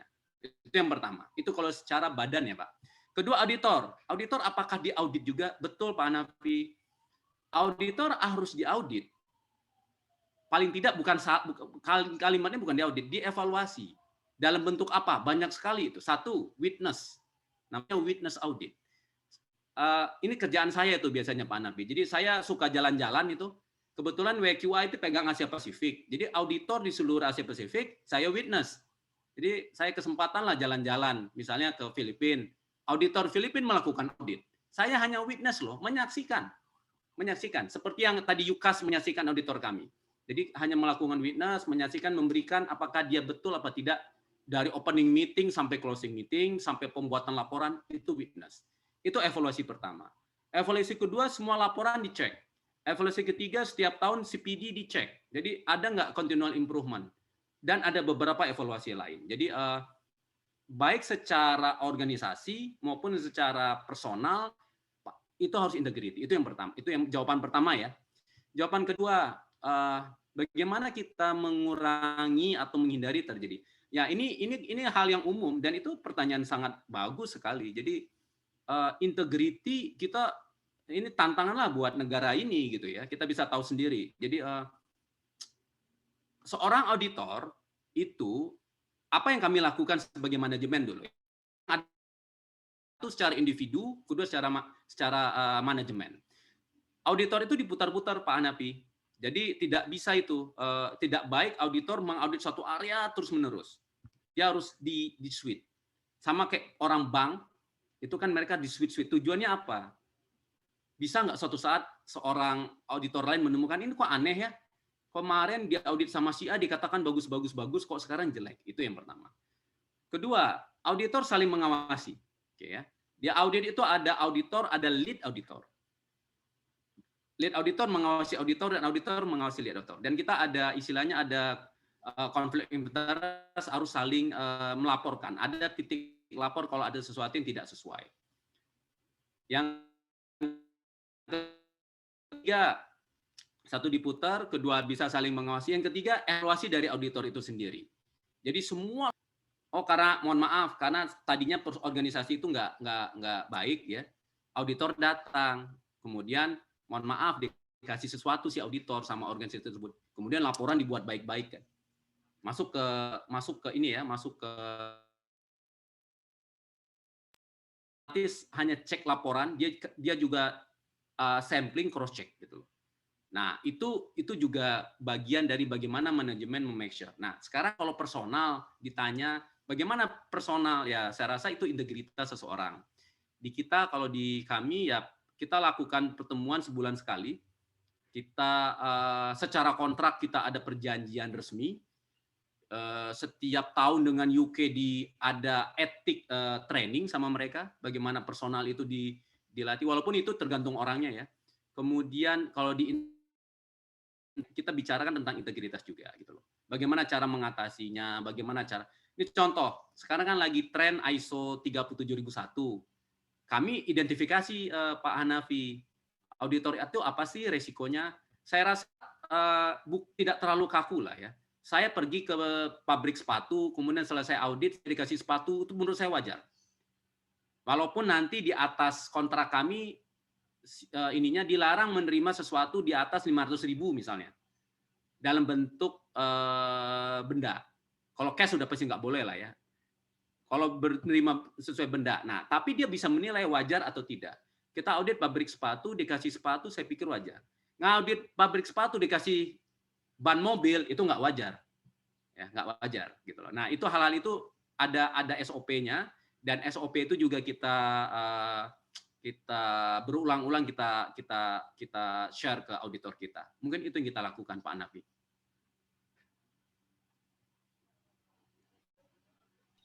Oke, terima kasih Pak Aris. Oke, terima kasih Pak Hanafi. Pak Dr. Hanafi, mohon maaf saya lupa menyebut dokternya tadi. Harus lengkap ya Pak. Lama Lengkap. Sekolahnya nih soalnya ya. Baik, makasih Pak Hanafi, terima kasih Pak Aris. Bapak Ibu silakan kalau ada yang ingin bertanya kembali bisa langsung saja raise hand atau bisa menyalakan mikrofonnya. Mungkin saya stop share aja kali ya biar bisa sambil lihat wajah ya. Boleh Pak, boleh Pak. Silakan Bapak Ibu. Diskusi boleh silakan Pak, silakan Pak. Iya, silakan Pak. Pak Aris, di perguruan tinggi itu kan ada istilah akreditasi ya. Jadi akreditasi, ada badan akreditasi lewat BAN PT atau akreditasi internasional.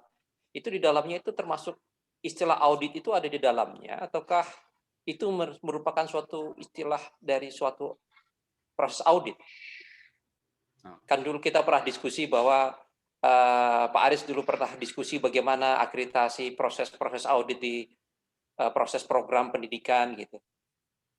Itu sama atau tidak? Kalau akreditasi kan nanti pada akhirnya kita akan memperoleh suatu pengakuan gitu. Kalau audit itu istilahnya sampai ke sana atau tidak? Sampai memperoleh suatu pengakuan atau bagaimana? Oke. Nah, ini menarik pertanyaannya. Mungkin saya pilah-pilah dulu ya. Pertama yang saya jawab yang ending pertanyaan tadi. Pak, apakah audit itu akan menjadi pengakuan? Nah, itu audit itu ada 3 macam, Pak Dr. Ahmad. First party audit itu internal audit. Kalau internal audit tidak ada pengakuan lah, paling-paling temuan ya. Yang kedua, second party audit. Nah, second party audit ini adalah audit yang dilakukan oleh pihak yang berkepentingan. Nah, ini bisanya ada pengakuan nih. Contoh, kita ngaudit vendor. Ternyata vendor itu sesuai dengan ekspektasi kita. Maka bentuk pengakuannya ya sudah, vendor itu bisa menjadi rekan bisnis kita. Oke, seperti itu ya pengakuannya. Atau third party audit. Third party audit adalah audit yang dilakukan oleh pihak kedua atau ketiga,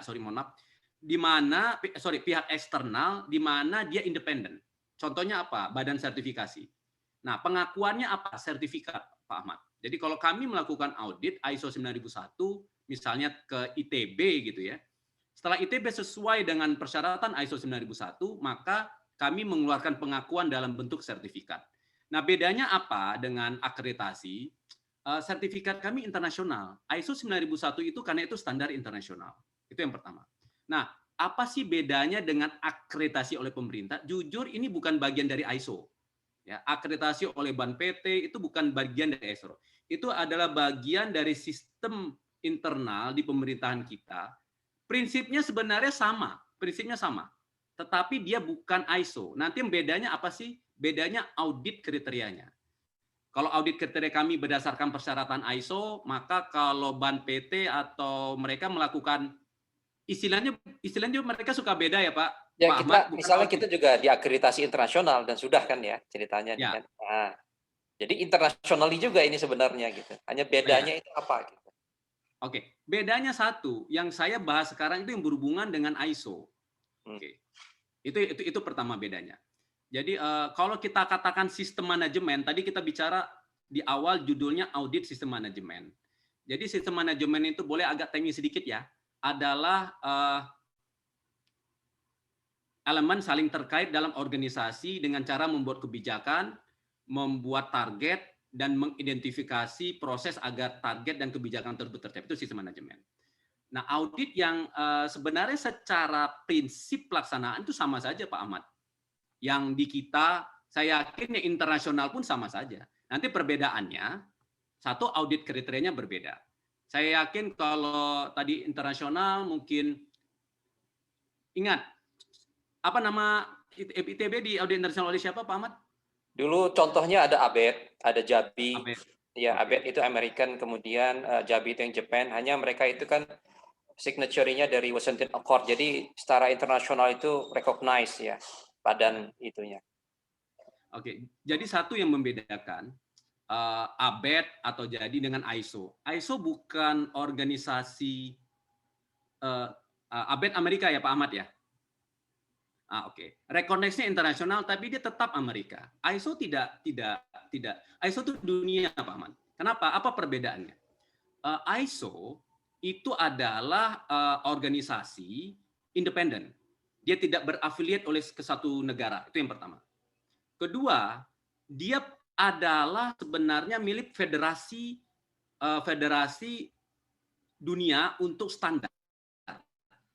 Makanya nanti dia punya member. Nah, membernya siapa? Seluruh negara di dunia. Itu yang membedakan. Makanya kalau kita sudah ISO 9001 itu harus diakui. Contoh nih, kita audit ISO 9001 dikeluarkan oleh WQA di Indonesia.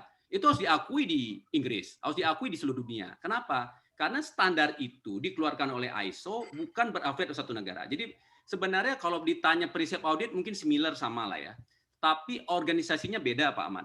Jadi saya nggak tahu di dunia sepertinya badan akreditasi yang internasional untuk pendidikan khusus mungkin belum ada. Tapi kalau yang ISO sudah ada IAF, International Accreditation Forum. IAF itu seluruh dunia, jadi bukan berafiliat pada satu negara.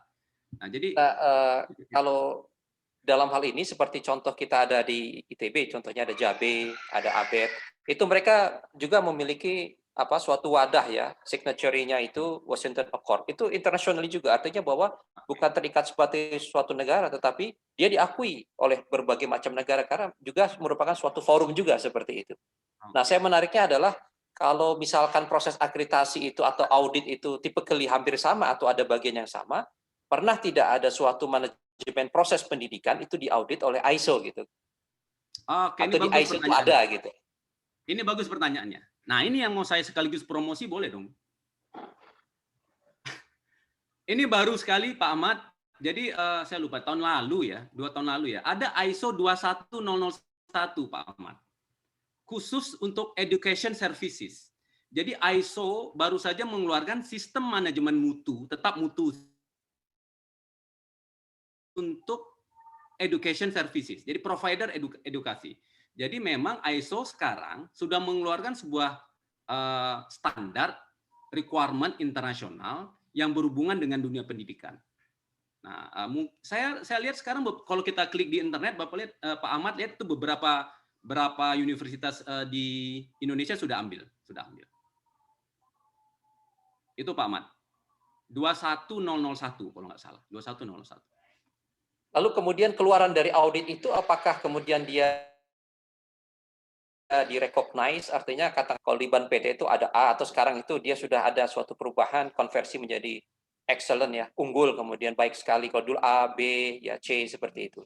Nah, audit ini keluarannya seperti apa? Apakah punya dampak bagi masyarakat? Kan kadang-kadang audit itu suatu permintaan untuk penilaian bisa internal, eksternal seperti itu ya permintaan. Tetapi kalau kita hubungkan dengan akreditasi pendidikan kan mungkin masih baru ya. Apakah itu kemudian menjadi suatu nilai tambah, suatu yang tapi nggak wajib kan dalam hal ini yang tadi Pak Aris sebutkan ya, yang tadi sudah ada perguruan tinggi yang di ISO manajemen pendidikan, nggak wajib kan itu ya? Oke, intinya ISO itu semua ISO pada basicnya adalah voluntary Pak Ahmad. Nah, yang menjadi wajib atau tidak itu tergantung organisasi itu sendiri. Kadang-kadang customer mereka yang meminta. Contoh, nanti ketika ITB misalnya mau bisnis dengan di pihak luar, oh saya akan atau gini deh, mau dapat bantuan dana dari lembaga dunia, kemudian dia mewajibkan kamu harus ISO ini dulu baru kami berikan. Nah, hal-hal itu yang membuat dia jadi setengah wajib. Tapi pada dasarnya ISO itu sendiri adalah voluntary. Itu yang pertama. Yang kedua, ada yang berbeda dengan recognize badan akreditasi dengan badan sertifikasi. Tadi Pak Ahmad sudah menginformasikan kalau badan akreditasi biasanya ada nilai apa? Excellent A atau B atau C ya. Di badan sertifikasi itu tidak ada definisi ABC-nya Pak Ahmad. Jadi produk itu nanti adalah sertifikat.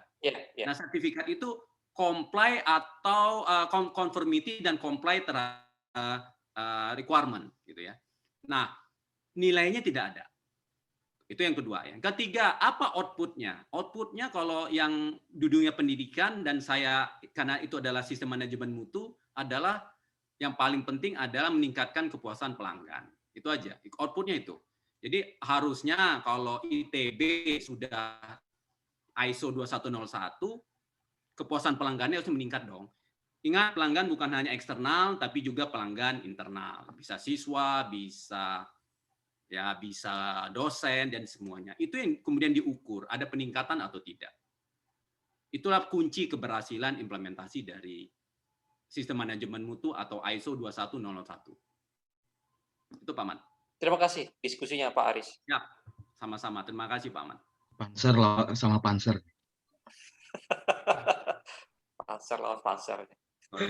Itu suara Pak Hanapi ya. Oke, makasih. Baik. Ini Pak Aris, ngomong-ngomong kalau untuk 2101 itu pendidikan ya, Pak? Sebentar, saya lupa juga. Coba sebentar ya. Saya coba browsing juga sambil ini sistem manajemen organisasi pendidikan ya. 2018, betul. 2018. Ini kalau di Indonesia sendiri, kalau Bapak Kopi, apakah ada yang sudah ISO 2101, Pak? Perguruan tinggi. Sudah ada. Nah, saya sih berharap sebenarnya ini kan tidak mandatori ya. Oke deh, kalau saya pribadi selalu mengatakan ke siapapun, teman-teman jangan ambil ISO ini hanya ingin sertifikat. Sertifikat itu adalah bonus. Nah, ISO ini adalah sebuah tools dalam membuat sistem yang baik agar organisasi dapat meningkatkan kepuasan pelanggan. Jadi, kita nggak usah ngomong sertifikatnya dulu, tapi kalau bisa kita implementasi dulu. Nah, implementasinya berdasarkan apa? Berdasarkan persyaratan. Tinggal itu diimplementasikan. Setelah itu kita implementasikan, kita ukur, kita dapatkan manfaat. Sayang juga ya, nggak ada sertifikat, boleh. Tapi yuk pola pikirnya change, berubah bahwa kita ingin implementasi ini karena kita mau improve organisasi kita gitu loh. Jadi itu poinnya sih. Poinnya diimplementasi. Jadi 2101 2018. Oke. Baik. Ya, menarik nih Pak Aris. Bapak Ibu masih ada waktu sekitar 4 menit lagi. Kalau ada yang ingin bertanya secara langsung silahkan. Bisa dinyalakan mikrofonnya. Kalau nggak ada yang nanya, saya nanya lagi. Nah, silakan Pak Koda. Sampai waktunya habis nih Pak. Tadi kan kalau misalkan dari akreditasi, ya, ini yang menarik adalah bedanya pada saat kita bicara akreditasi ini hanya untuk komparasi ya. Artinya kan Pak Aris juga nanti punya tujuan, targetnya juga mungkin mau ke arah ke pendidikan. Nah, kalau misalkan yang akreditasi internasional yang sudah datang ke Indonesia itu mereka memberikan akreditasi. Ini berbeda dengan akreditasi di Indonesia seperti yang BAN PT, misalkan A, B, C, lalu kemudian ada unggul, baik sekali, baik. Di mana hasil daripada akreditasi dari Badan Akreditasi Nasional Pendidikan itu, dia itu misalkan suatu perguruan tinggi atau suatu program jurusan lah katakanlah dapat C, itu diminta, artinya dia comply, tetapi dia hanya C. Dia diminta untuk kemudian improve menjadi B. Yang dari B menjadi A, katakanlah seperti itu. Nah, tapi kalau audit itu kan dia just comply saja kan ya. Tidak ada suatu pemeringkatan begitu ya. Kalau misalkan akreditasi, ya meskipun akreditasi Indonesia dia ABC, tapi kalau internasional dia accredited aja tanpa ada ABC. Ini bedanya yang di Indonesia sama yang di luar. Itu aja Pak Aris. Oke. Jadi memang kalau di sertifikasi Pak Ahmad kita tidak biasanya boleh dibilang tidak ada kategori ABC. Nah, paling-paling kalau Pak, gimana kita bisa membanding kami tahu lebih baik atau tidak? Nah, itu kita bisa lihat dari temuan audit nanti. Jadi setiap audit itu biasanya akan ada temuan audit, misalnya minornya 10 tahun lalu. Sekarang minornya tinggal 7 atau tinggal 5. Berarti ada improve. Tapi ingat, salah satu yang sangat membedakan ISO dengan akreditasi adalah saya nggak tahu kalau di akreditasi audit berapa kali setahun atau 3 tahun sekali atau setahun sekali, Pak Ahmad? Kalau akreditasi 5 tahun sekali ya. 5. Oke, kita audit setiap tahun minimum. Ada regulasi yang menyatakan. Kenapa? Karena customer itu berubah gitu ya. Requirement itu berubah. Audit kriteria itu cepat sekali berubahnya. Contoh, saya kasih contoh deh. Mungkin ITB contoh, dulu ketika audit saya akan fokus bagaimana cara penyajian proses pembelajaran di kelas. Tapi ketika adanya pandemi ini, nanti ketika audit proses pembelajaran ya saya akan cek bagaimana proses pembelajaran secara virtual. Bagaimana ITB mengevaluasi perubahannya sangat cukup cepat lah ya. Karena audit kriteria bisa berubah, itu yang pertama. Kedua, bagaimana kita bisa lebih baik?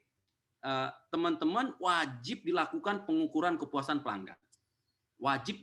Nah, even parameter pun bisa berubah. Dulu mungkin Pak Ahmad ITB pengukuran kepuasan pelanggan siswanya dalam proses pembelajaran di kelas. Sekarang kami akan minta ITB harus buat bagaimana kepuasan pelanggan bahwa ketika belajar secara virtual. Puas nggak mereka? Mereka merasa terwakili nggak? Nah itu berubah lagi. Jadi kita continual improvement. Makanya ada satu prinsip di ISO, di klausul nomor 10-nya pasti continual improvement. Jadi dia harus terus meningkat gitu. Mungkin itu sedikit tambahan dari saya, Pak Ahmad.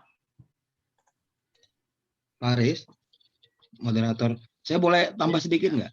Silakan Pak Raffi. Nah, pengalaman aja, kaitan ya, mungkin antara satu audit dengan audit yang lain gitu ya. Tadi kan ISO ini kan katanya voluntary ya. Jadi artinya dia inisiasinya tuh dari kita user gitu ya kalau mau. Tapi kalau dikaitkan sebenarnya dengan yang audit tadi Pak Ahmad Korda bilang ABET segala macam gitu ya. Saya merujuk ke Malcolm Baldrige aja gitu ya, yang pernah saya tahu gitu. Nah, di Malcolm Baldrige itu kan ada 7 framework. Nah, salah satu frameworknya itu ada analisis, measurement, dan lain-lain gitu ya. Terus ada proses manajemen. Nah, salah satu kriterianya ditanyakan di situ, apakah sudah mengadop suatu sistem audit. Nah, gitu. Jadi dalam suatu kriteria audit itu ditanya, udah pakai sistem apa gitu ya. Kalau di proses manajemennya, improvementnya itu ditanya apakah sudah pakai salah satu. Nah, biasanya kalau orang udah implement Six Sigma gitu ya, dia sebutin tuh buktinya nih Six Sigma ada pelatihannya, ada ini, ada itu gitu ya. Dia dapat nilai gitu. Jadi mungkin itu ya Pak Aris ya, bisa dikaitkannya seperti itu ya. Jadi ISO ini bisa menjadi sesuatu pemenuhan kriteria di audit yang lain gitu ya. Itu aja mungkin.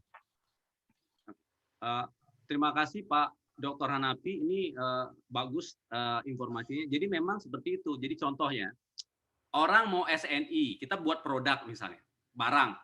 Kita buat misalnya handphone lah. Kita mau SNI. Ketika kita mau mendaftarkan ke SNI, itu ada regulasi di pemerintah bahwa untuk mendapatkan SNI, organisasi Anda harus sudah menjalankan sistem manajemen mutu dan mendapatkan pengakuan oleh lembaga sertifikasi yang sudah diakreditasi oleh CAN atau akreditasi negara lain yang bersimulasi dengan CAN. Nah, seperti itu ada. Sehingga yang tadinya sebenarnya voluntary bisa menjadi, dan tanda kutip ya, sunnah muakkad lah. Jadi kalau dia nggak bisa dapat SNI gitu loh. Nah, akibatnya kan barang dia harus beredar di Indonesia usah di SNI kan. Nah, otomatis dia akhirnya menjadikan semi wajib lah si ISO 9001 tadi. Jadi hampir similar seperti itu Pak Dr. Hanafi.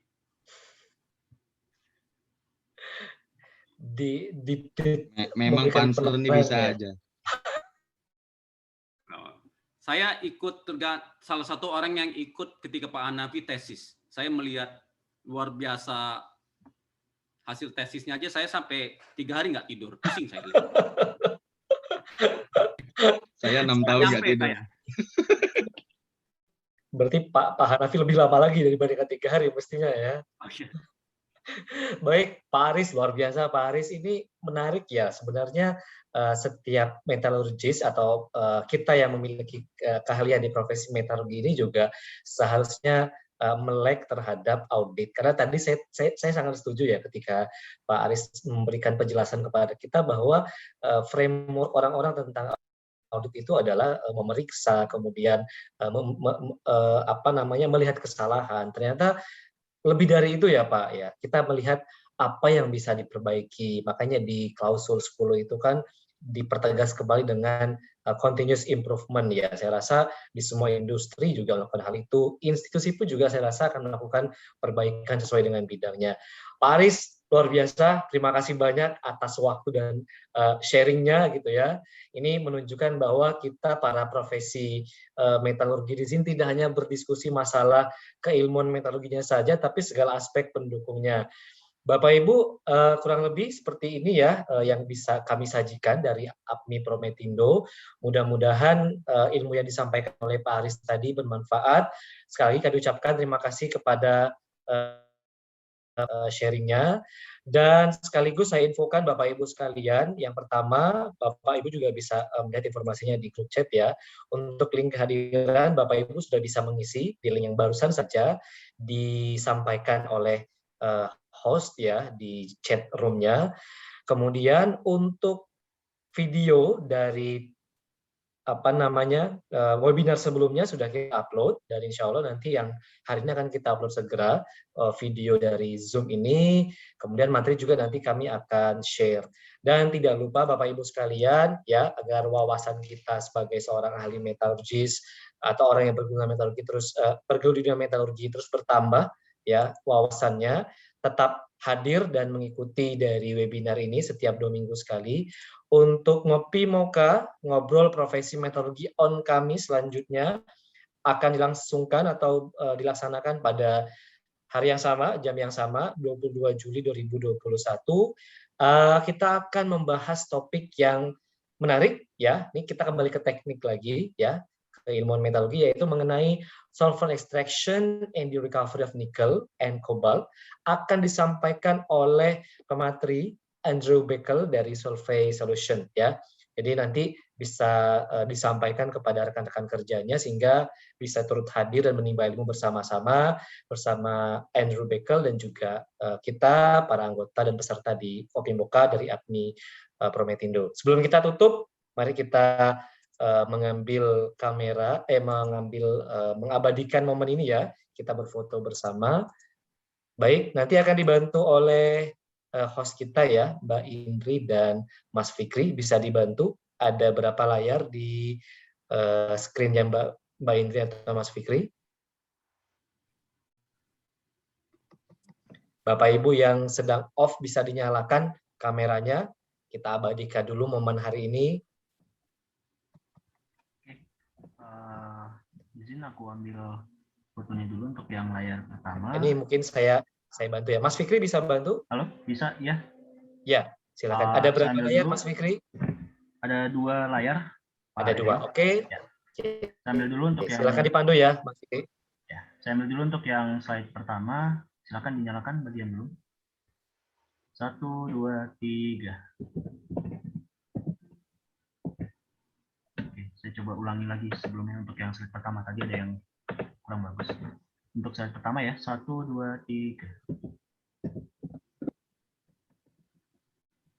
Oke, untuk yang slide kedua, ambil dulu 1, 2, 3.